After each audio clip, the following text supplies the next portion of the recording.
সকালের নাস্তা কিংবা বিকেলের নাস্তা কিংবা মেহমান আসলে কিন্তু আমাদের অলওয়েজ প্যারা খেতে হয় যে কি খাবো বা মেহমানদেরকে বা বাসার সবাইকে কি খাওয়াবো। সো আমি আপনাদের জন্য আজকে একটা খুব দারুণ রেসিপিটা দেখতে হলে কিন্তু পুরো ভিডিওটি দেখতে হবে। হ্যালো এভরিওয়ান, আসসালামু আলাইকুম, welcome to my another new cooking video. So আজকের ভিডিওতে আমি আপনাদেরকে ডিমের স্যান্ডউইচ তৈরি করে দেখাচ্ছি।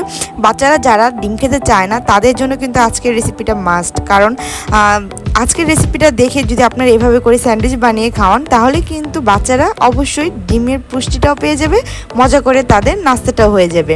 সো এখানে আমি ডিম সিদ্ধ করে দেন, তারপর সাথে মেয়োনিজ, এখন কাঁচামরিচ, দেন পেঁয়াজ কুচি, টমেটো কুচি, শসা কুচি, এখন দিয়ে দিচ্ছি টমেটো সস। সবগুলো উপকরণ কিন্তু একসাথে ভালো করে মিক্স করে নিব।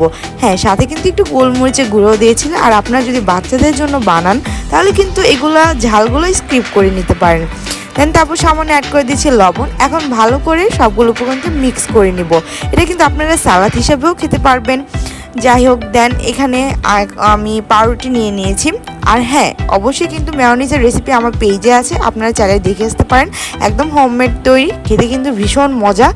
দেন তারপর এখন আমি এগুলোকে পাউরুটির মধ্যে দিয়ে দেন তারপর তার মধ্যে একটু হালকা টোস্ট করে নিয়েছিলাম। আর এই তো আমার ডিমের স্যান্ডউইচ রেডি। দেখেন কতটা ইজি বানানো, আর এটা খেতেও কিন্তু ভীষণ মজা। আপনারা চাইলে এভাবে বাসায় ট্রাই করে দেখতে পারেন। আর এই স্যান্ডউইচ কিন্তু আপনারা যখন তখনই বানাতে পারেন, সকালে নাস্তাতেও কিন্তু একদম ইজিভাবে খুব অল্প সময় আপনি এটা বানাতে পারেন। সো আমার এই রেসিপিটা আপনাদের কেমন লেগেছে আমাকে কমেন্ট করে জানাতে ভুলবেন না। আর হ্যাঁ, বাসায় অবশ্যই ট্রাই করুন।